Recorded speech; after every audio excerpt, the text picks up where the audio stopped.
Kozhikode medical കോളേജിൽ x-ray film കിട്ടാതെ രോഗികൾ വലയുന്നു. ഫിലിം ഇല്ലാത്തതിനാൽ റിസൾട്ട് മൊബൈലിൽ ഫോട്ടോ എടുത്ത് ഡോക്ടറെ കാണിക്കാനാണ് അധികൃതർ ആവശ്യപ്പെടുന്നത്. ആൻഡ്രോയിഡ് ഫോൺ ഇല്ലെങ്കിൽ പുറത്തുപോയി എക്സ്റേ എടുത്ത് വരാനാണ് മെഡിക്കൽ കോളേജിൽ നിന്ന് പറയുന്നത്. പാവപ്പെട്ട രോഗികൾ വലിയ പ്രയാസത്തിലാണ്. എക്സ്റേ ഫിലിം കിട്ടാതായതോടുകൂടി രോഗികൾ വലിയ ദുരിതം അനുഭവിക്കുകയാണ്. വയനാട്ടിൽ നിന്നും മറ്റ് ജില്ലകളിൽ നിന്നുമൊക്കെ വരുന്ന രോഗികളോട് എക്സ്റേയുടെ ഫോട്ടോ എടുത്ത് പോയി ഡോക്ടറെ കാണിക്കണം എന്നുള്ള ആവശ്യമാണ് ആശുപത്രി അധികൃതർ പറയുന്നത്.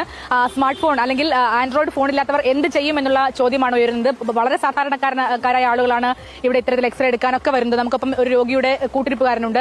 നിങ്ങളോട് എന്താ പറഞ്ഞിരിക്കുന്നത്? ഞങ്ങൾ ഇവിടെ ചെന്ന് ഒ.പിയിൽ വന്ന് ടിക്കറ്റ് എടുത്ത് അവിടെ ചെന്നപ്പോൾ ഡോക്ടർ പറഞ്ഞു എക്സ്റേ എടുക്കണമെന്ന് പറഞ്ഞു. അവിടെ ചെന്ന് ഞങ്ങൾ എക്സ്റേയുടെ അവിടെ ചെന്നപ്പോൾ അവർ പറഞ്ഞ് എക്സ്റേ എടുക്കാനായിട്ട് ഫിലിം ഇല്ല, നിങ്ങളുടെ കയ്യിൽ ആൻഡ്രോയിഡ് ഫോൺ ഉണ്ടെങ്കിൽ അതിലെടുക്കാം, അല്ലെങ്കിൽ അപ്പോൾ ഞാൻ ചോദിച്ചാൽ ഇല്ലെങ്കിലോ എന്ന് ചോദിച്ചപ്പോൾ അവർ പറഞ്ഞു ഇല്ലെങ്കിൽ നിങ്ങൾ പുറത്ത് പോയിട്ട് എടുക്കേണ്ടി വരും പറഞ്ഞു.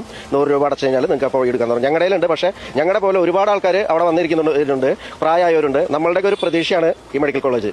അവിടെ വന്ന് നമ്മൾ ഈ പ്രതീക്ഷയോടുകൂടി വയനാട്ടിൽ നിന്നും മറ്റുള്ള ജില്ലകളിൽ നിന്നൊക്കെ വന്നിട്ട് ഇവിടെ വരുമ്പോൾ ഇവർ ഇതുപോലെ പറഞ്ഞു കഴിഞ്ഞാൽ നമ്മൾ ഈ രോഗിനെ കൊണ്ട് ഒരുപാട് ബുദ്ധിമുട്ടുണ്ട്, വലയുന്നുണ്ട്. മെഡിക്കൽ കോളേജിൽ സൗജന്യമായിട്ട് എടുക്കുന്ന എക്സ്റേ ആണ്, പുറത്ത് പൈസ കൊടുത്തിട്ട് എടുക്കുകയും വേണം. അപ്പം ഇവിടെ ആ സൗകര്യം ഉണ്ടായിരുന്നെങ്കിൽ വളരെ നന്നായിരുന്നു എന്നുള്ളതാണ്. തീർച്ചയായിട്ടും ആ സൗകര്യം വളരെ നന്നായിരുന്നു. രോഗികൾ അത്രയും തീരെ ഇല്ലാത്തവരായിരിക്കും ഇവിടേക്ക് വരിക. അവർ പ്രതീക്ഷയോട് കൂടിയിട്ടാണ് ഇവിടെ വരിക. അതില്ലെങ്കിലുള്ള അവരൊരു ബുദ്ധിമുട്ട്, അവർ ബൈസ്റ്റാൻഡറിലാണെന്ന് വെച്ച് കഴിഞ്ഞാൽ അവരുടെ ബുദ്ധിമുട്ട്, ആ രോഗിയൊക്കെ ഒരു ബുദ്ധിമുട്ട് നമ്മൾ ആലോചിക്കണം. അപ്പോൾ എത്രയും പെട്ടെന്ന് അതിനൊരു പരിഹാരം കാണണം എന്നാണ് പറയാനുള്ളത്.